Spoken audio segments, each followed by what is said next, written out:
Hi all, welcome to my YouTube channel. ಎಲ್ಲರೂ ಹೇಗಿದ್ದೀರಾ? ಎಲ್ಲರೂ ಚೆನ್ನಾಗಿದ್ದೀರಾ ಅಂತ ಅಂದ್ಕೊತೀನಿ.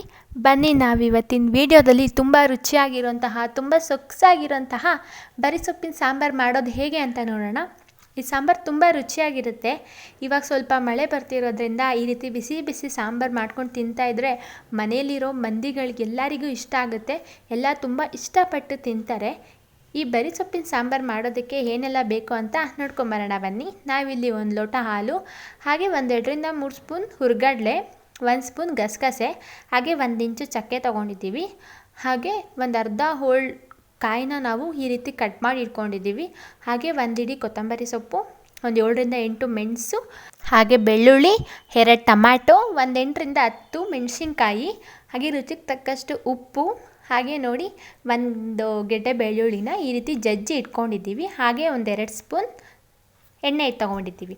ಇವಾಗ ನಾವು ಸೊಪ್ಪನ್ನ ನೋಡಿ ಈ ರೀತಿಯಾಗಿ ಬಿಡಿಸಿ ತೊಳೆದು ಇಟ್ಕೊಂಡಿದ್ದೀವಿ. ನಾವು ತೊಗೊಂಡಿರೋಂಥ ಸೊಪ್ಪು ಕೀರೆ ಸೊಪ್ಪು ತೊಗೊಂಡಿದ್ದೀವಿ. ಅದು ಊರಿನ ಸೊಪ್ಪು, ತುಂಬ ರುಚಿಯಾಗಿರುತ್ತೆ. ಬನ್ನಿ ಇವಾಗ ಸಾಂಬಾರು ಮಾಡೋದು ಹೇಗೆ ಅಂತ ನೋಡೋಣ. ನಾವಿಲ್ಲಿ ತಾಮ್ರದ ಪಾತ್ರೆ ತೊಗೊಂಡಿದ್ದೀವಿ. ನೀವು ನಿಮ್ಮ ಮನೇಲಿ ಯಾವ ಪಾತ್ರೆ ಇರುತ್ತೋ ಅದೇ ಪಾತ್ರೆ ಯೂಸ್ ಮಾಡಿ. ತಾಮ್ರದ ಪಾತ್ರೆಗೆ ನಾವಿಲ್ಲಿ ಒಂದು ಅರ್ಧ ಚೊಂಬಷ್ಟು ನೀರು ಹಾಕಿ, ಅದಕ್ಕೆ ನಾವು ಬಿಡಿಸಿ ತೊಳೆದು ಇಟ್ಕೊಂಡಿರೋಂತಹ ಸೊಪ್ಪನ್ನು ಹಾಕಿ, ಹಾಗೆ 2 ಟೊಮ್ಯಾಟೊ ಹಾಕ್ಕೊತಾ ಇದ್ದೀವಿ. 2 ಟೊಮ್ಯಾಟೊ ಹಾಕಿ, ಬೆಳ್ಳುಳ್ಳಿ ಹಾಗೆ ಗಸಗಸೆ ಹಾಕಿ 1 ಸ್ಪೂನ್ ಎಣ್ಣೆ ಹಾಕ್ಕೊತಾ ಇದ್ದೀವಿ. ಹಾಗೆ ಸ್ವಲ್ಪ ರುಚಿಗೆ ತಕ್ಕಷ್ಟು ಉಪ್ಪನ್ನು ಹಾಕ್ಕೊಂಡು ಬೇಯಕ್ಕೆ ಇಟ್ಕೊತಾ ಇದ್ದೀವಿ. ಹಾಗೆ ನಾವಿಲ್ಲಿ ಇನ್ನೊಂದು ಪ್ಯಾನ್ಗೆ ನಾವು ತೊಗೊಂಡಿರೋಂತಹ ಒಂದು 7-10 ತೊಗೊಂಡಿದ್ದೀವಿ ಮೆಣಸಿನ್ಕಾಯಿ. ನೋಡಿ, ನಿಮ್ಮ ಖಾರಕ್ಕೆ ತಕ್ಕಂತೆ ಮೆಣಸಿನ್ಕಾಯಿ ಹಾಕ್ಕೊಳ್ಳಿ. ಮೆಣಸಿನ್ಕಾಯಿ ಹಾಕ್ಕೊಂಡು ಹಾಗೆ 1 ಸ್ಪೂನ್ ರುಚಿಗೆ ತಕ್ಕಷ್ಟು ಇದಕ್ಕೂ ಉಪ್ಪು ಹಾಕ್ಕೊಂಡು ಚೆನ್ನಾಗಿ ಬಾಡಿಸ್ಕೊತಾ ಇದ್ದೀವಿ. ಈ ರೀತಿಯಾಗಿ ಫ್ರೈ ಮಾಡ್ಕೋಬೇಕು. ಮೆಣಸಿನ್ಕಾಯಿ ಸ್ವಲ್ಪ ಬ್ರೌನ್ ಕಲರು, ಸ್ವಲ್ಪ ಬ್ಲ್ಯಾಕ್ ಕಲರ್ ಬರೋವರೆಗೂ ಈ ರೀತಿಯಾಗಿ ಚೆನ್ನಾಗಿ ಫ್ರೈ ಮಾಡ್ಕೋಬೇಕು.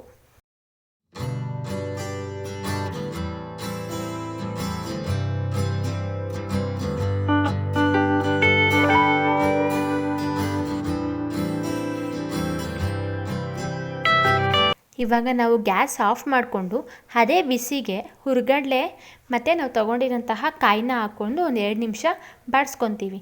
ಇವಾಗ ಒಂದು ಮಿಕ್ಸರ್ ಜಾರ್ಗೆ ನಾವು ಹುರಿದು ಇಟ್ಕೊಂಡಂತಹ ಎಲ್ಲ ಪದಾರ್ಥಗಳನ್ನ ಹಾಕ್ಕೊತಾ ಇದ್ದೀವಿ.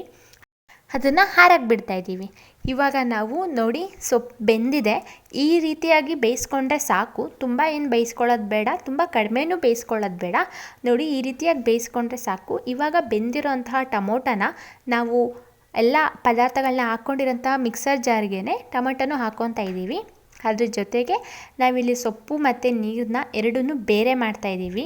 ಈ ರೀತಿ ಸೊಪ್ಪು ಮತ್ತು ನೀರನ್ನ ಬೇರೆ ಮಾಡಿದ ಆದಮೇಲೆ ನಾವು ಟೊಮೊಟೊನ ರುಬ್ಕೊಂಬರೋಣ.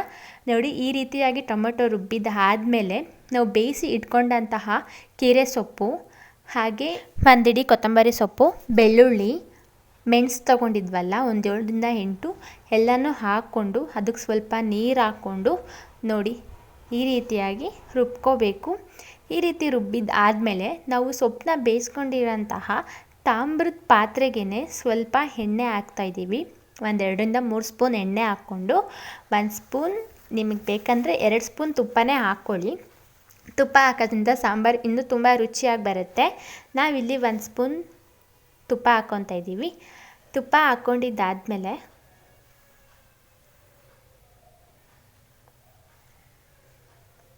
ಬೆಳ್ಳುಳ್ಳಿ ಹಾಕ್ಕೊತಾ ಇದ್ದೀವಿ. ಒಗ್ಗರಣೆಗೆ 2-3 ಕುಪ್ಪ ಬೆಳ್ಳುಳ್ಳಿ ಹಾಕ್ಕೋಬೇಕು. ಈ ರೀತಿ ಬೆಳ್ಳುಳ್ಳಿ ಹಾಕಿ ಒಗ್ಗರಣೆ ಕೊಟ್ಟಾದಮೇಲೆ ನಾವು ರುಬ್ಬಿ ಇಟ್ಕೊಂಡಂತಹ ಸೊಪ್ಪಿನ ಮಸಾಲೆನ ಹಾಕ್ಕೊತಾ ಇದ್ದೀವಿ ಅದರ ಎಣ್ಣೆ ಒಳಗಡೆ. ನೋಡಿ, ಈ ರೀತಿಯಾಗಿ ಚೆನ್ನಾಗಿ ಮಿಕ್ಸ್ ಮಾಡಿದ್ಮೇಲೆ ನೋಡಿಕೊಂಡು ನೀರು ಹಾಕ್ಕೊಳ್ಳಿ. ತುಂಬ ಗಟ್ಟಿ ಇದ್ದರೆ ಸ್ವಲ್ಪ ನೀರು ಜಾಸ್ತಿ ಹಾಕ್ಕೊಳ್ಳಿ, ತುಂಬ ಇದಾಗಿದ್ದರೆ ನೀರು ಸ್ವಲ್ಪ ಕಮ್ಮಿ ಹಾಕ್ಕೊಳ್ಳಿ. ನೋಡಿ, ನಾವಿಲ್ಲಿ ಅದು ತೊಗೊಂಡಿರೋಂತಹ ಜಾರ್ಗೆ ಸ್ವಲ್ಪ ನೀರು ಹಾಕ್ಕೊತಾ ಇದ್ದೀವಿ. ನೋಡಿ, ಇವಾಗ ಸಾಂಬಾರು ಕುದೀತಿದೆ ಆಲ್ರೆಡಿ. ಸಾಂಬಾರು ತುಂಬ ಚೆನ್ನಾಗಿ ಬಂದಿದೆ. ಇದು ಬರೀ ಸೊಪ್ಪಿನ ಸಾರು ಮುದ್ದೆಗಾಗಿರ್ಬೋದು, ಅನ್ನಕ್ಕಾಗಿರ್ಬೋದು ತುಂಬ ಚೆನ್ನಾಗಿರುತ್ತೆ. ನಾವು ಲಾಸ್ಟಲ್ಲಿ 1 ಲೋಟ ಹಾಲು ಹಾಕ್ಕೊತಾ ಇದ್ದೀವಿ. ಹೇಳ್ಬೇಕಂದ್ರೆ ಹಾಲು ಯಾರೂ ಹಾಕೋಲ್ಲ. ಹಾಲು ಹಾಕೋದ್ರಿಂದ ನಿಜವಾಗ್ಲೂ ಸಾಂಬಾರು ಟೇಸ್ಟ್ ತುಂಬ ಚೆನ್ನಾಗಿರುತ್ತೆ. ನೋಡಿ, ಇವಾಗ ನಾವು ಸಾಂಬಾರು ರೆಡಿ ಆಗಿದೆ. ಇದನ್ನು ಮುದ್ದೆಗೆ ಸರ್ವ್ ಮಾಡ್ಕೊತಾ ಇದ್ದೀವಿ. ಎಷ್ಟು ಚೆನ್ನಾಗಿ ಬಂದಿರುತ್ತೆ ಅಂದರೆ ಸಾಂಬಾರು ತಿಂತಾಯಿದ್ರೆ ಇನ್ನೂ ತಿಂತಾನೆ ಇರೋಣ ಅಂತಿರುತ್ತೆ. ನೀವು ಮನೇಲಿ ಟ್ರೈ ಮಾಡಿ, ಅದು ಹೇಗೆ ಬಂತು ಅಂತ ಕಮೆಂಟ್ ಮಾಡಿ. ಇನ್ನೂ ಯಾರು ನಮ್ಮ ಚಾನಲ್ ಸಬ್ಸ್ಕ್ರೈಬ್ ಮಾಡಿಲ್ಲ, ಪ್ಲೀಸ್ ಸಬ್ಸ್ಕ್ರೈಬ್ ಮಾಡಿ. Thank you for watching.